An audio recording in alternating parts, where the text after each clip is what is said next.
Hi, I'm Katie Lund, the Director of Engagement at the Connecticut Institute for Resilience and Climate Adaptation. We're glad that you joined us today to learn a little bit more about our institute that's located on the University of Connecticut's Avery Point campus, and learn a little bit more about what we do and what some of our activities are. So let me try advancing the slides here. The mission of CIRCA is to increase the resilience and sustainability of vulnerable communities in the state's coastal and inland areas to severe storms and the growing impacts of climate change on the natural, built, and human environments. So we do definitely focus on all three.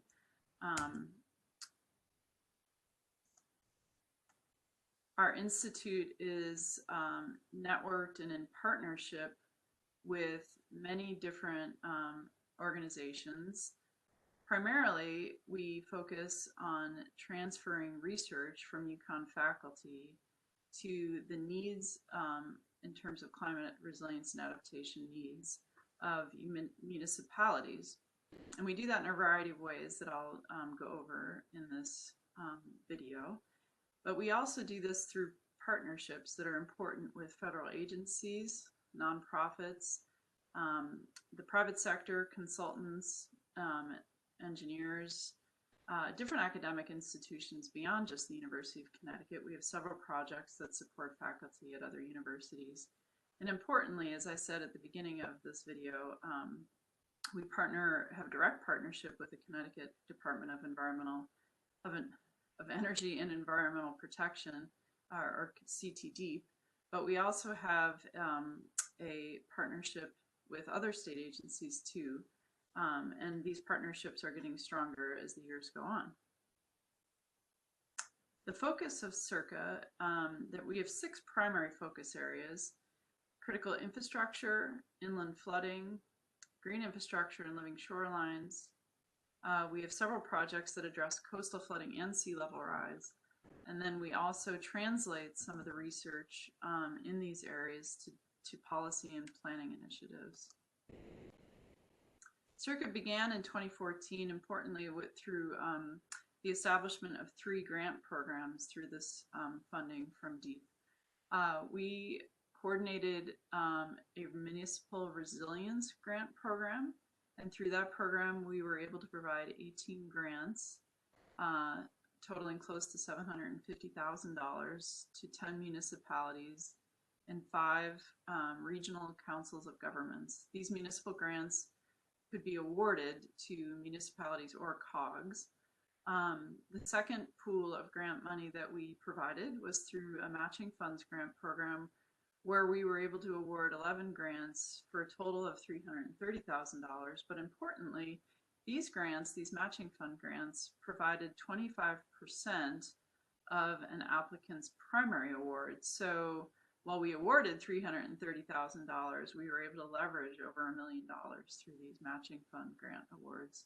And these could go to organizations beyond municipalities and COGs. They could also go to nonprofits. So we did award 4 projects to nonprofit organizations, 2 to different councils of government, and 5 to different academic partners in the state.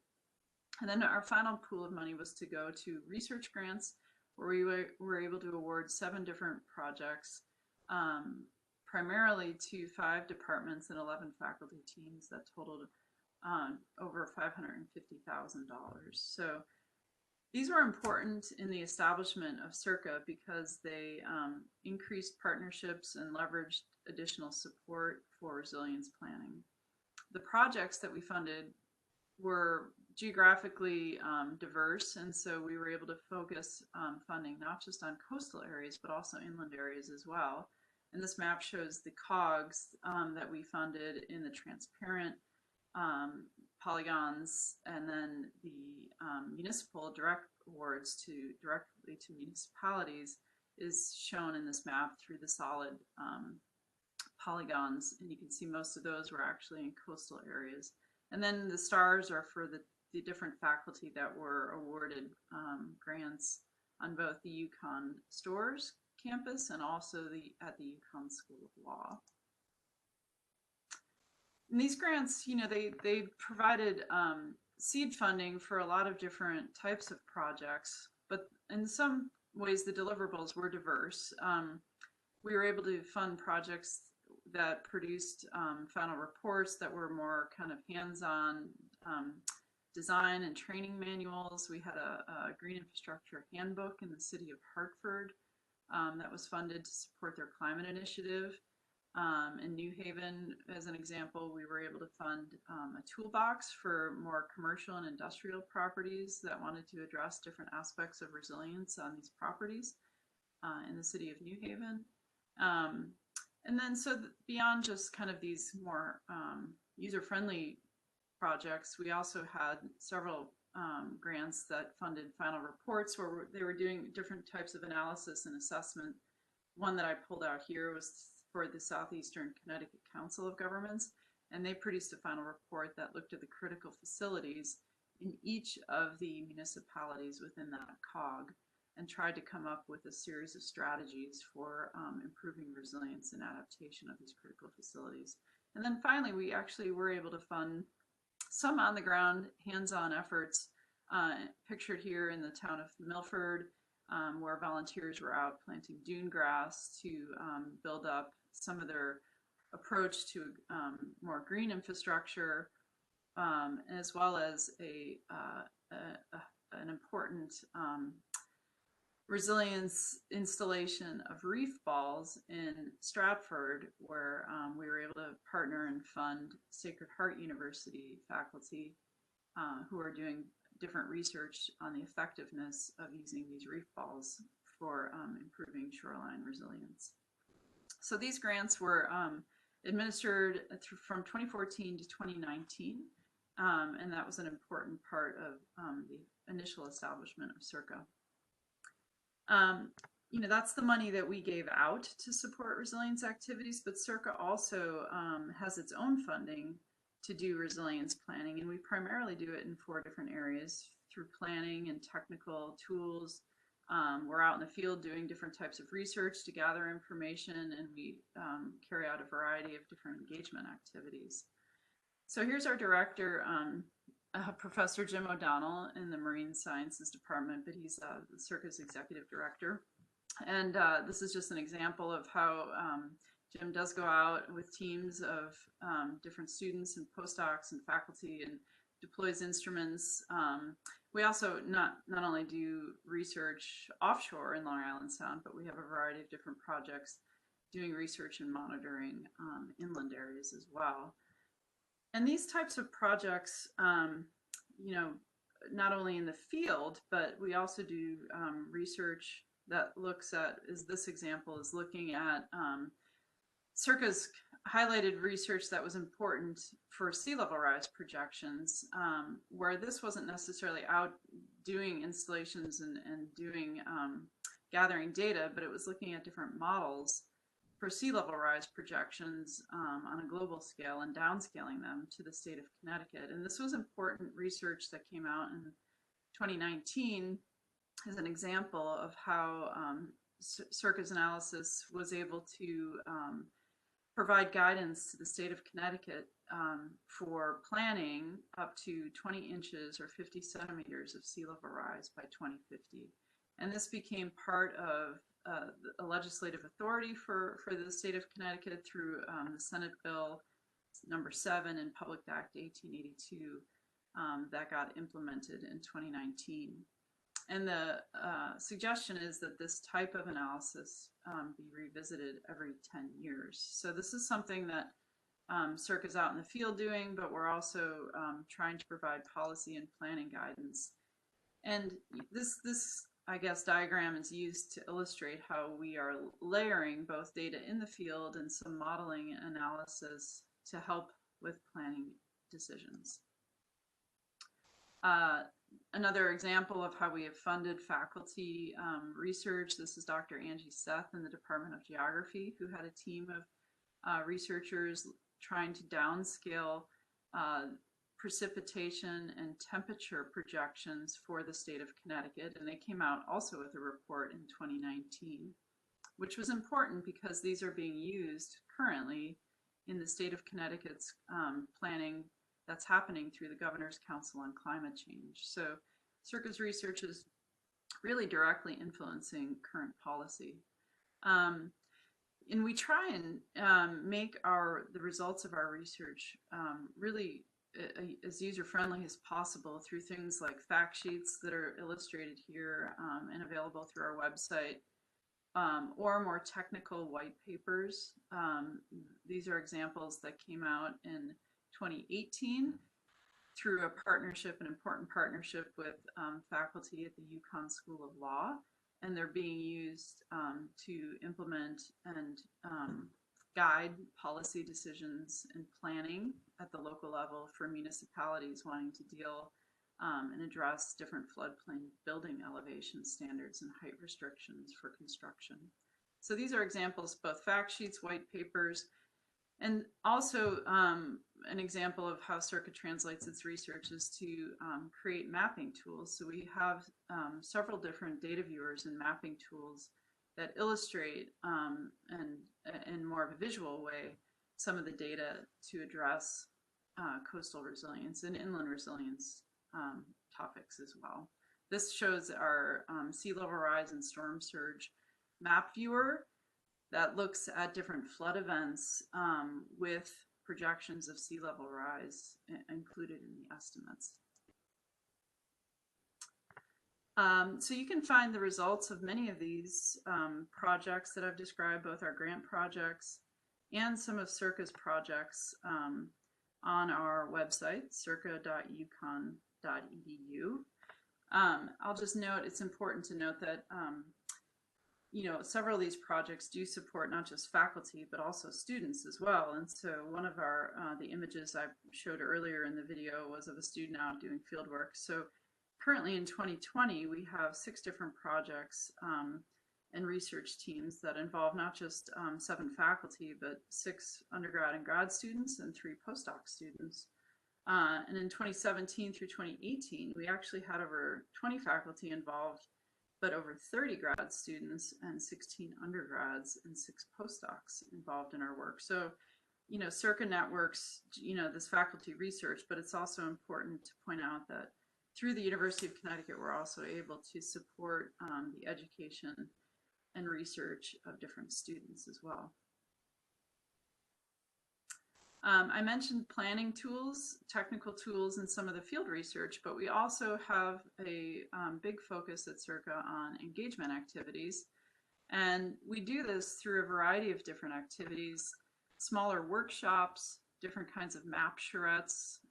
We're going to be doing more trainings in the future. We've done a couple in the past, but that's going to be a big emphasis in the next year to year and a half, is to do more training on how to use some of these technical tools.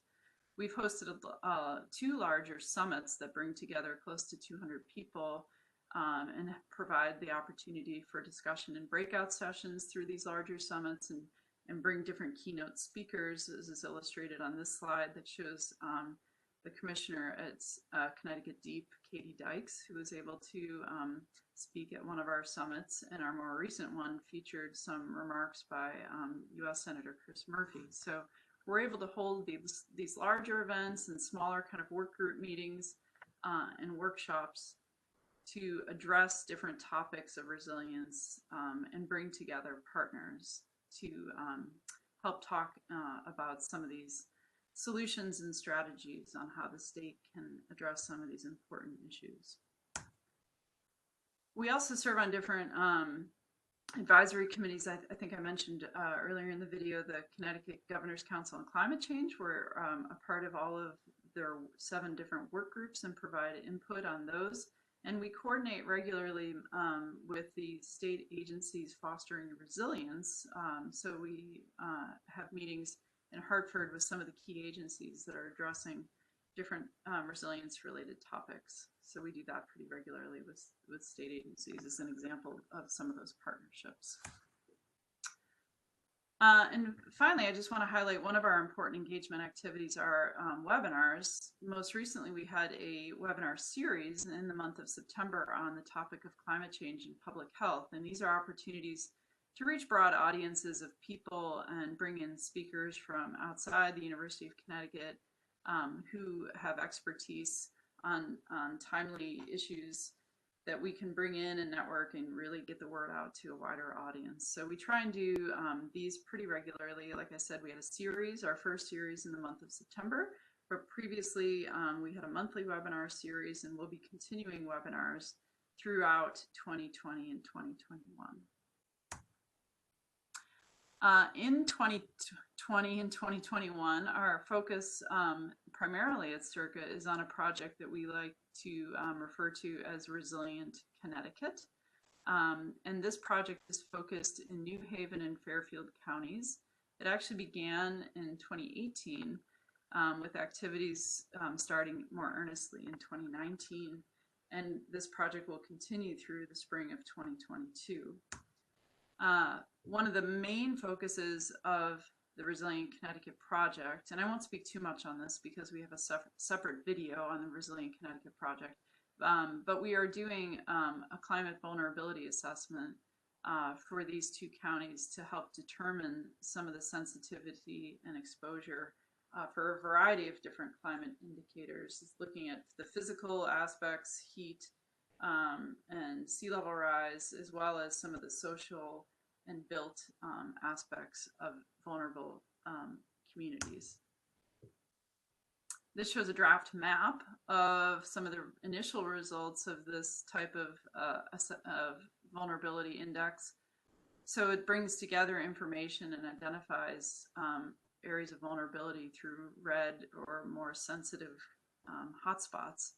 And those hotspots are being used to identify different areas that need further ground truthing, and the end goal of the project is to identify a series of pilot projects where we can begin really doing more on the ground project work to address some of these more vulnerable areas at a regional level in New Haven and Fairfield counties. So that'll be rolling out more in the months ahead, and it's important to note that we have a separate website for this particular project called Resilient Connecticut, where you can access that at resilientconnecticut.uconn.edu. And it's important also to note that this project is funded through